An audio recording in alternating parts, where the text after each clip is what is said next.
On live television, a shocking admission about China has been revealed. Trump officials say that the US couldn't finish the deal with Xi Jinping. Let me tell you what just happened. Hello and welcome to TimesXP. I am Dhriti Atri and let's dive into the topic. Well, imagine the scene. Bright studio light, reporters leaning forward. In fact, cameras rolling live. And then, Treasury Secretary Scott Bessent, he drops a line that nobody expected. We are hopefully finishing the rare earths deal by Thanksgiving. Hopefully, not confirmed, not sealed. A deal that the US had been aggressively pushing, still incomplete. The room goes silent. Now, let me tell you what really went wrong with China here. So, last month, Washington and Beijing announced a framework, but it wasn't a full agreement. Under this framework, the US paused the 100% tariff that it wanted to slap on Chinese import. China paused its export licenses for earth minerals, the metal America desperately needs for EVs, missiles, satellites, everything. It was supposed to be a major breakthrough, but now the deal is not done. And besides saying hopefully on TV, it sets off the alarms because it sounded like the US is still waiting on China. That's right, it's a tug of war basically. Here's why it matters. China controls 80 to 90% of world's rare earth processing.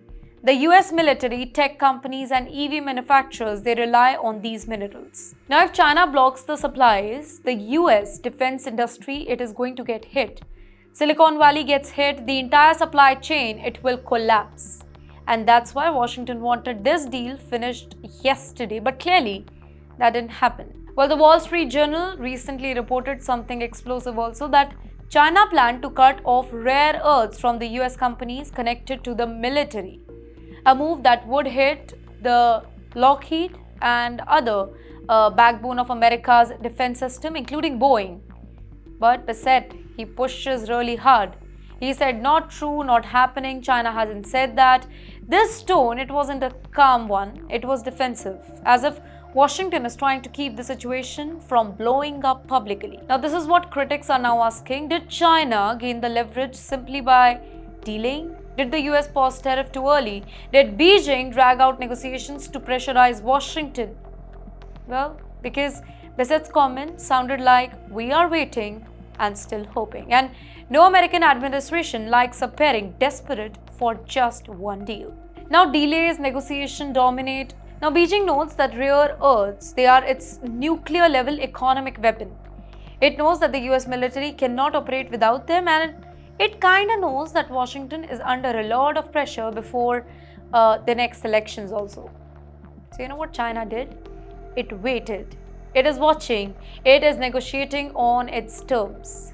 Well, this isn't just about trade. It's about who controls mineral that power the fighter jets, that power smartphones, electric cars, missile guidance, and even satellite green energy. So if Washington cannot secure a deal, then China is going to win the leverage battle. The US looks exposed. The Thanksgiving deadline is just approaching and the whole world is watching.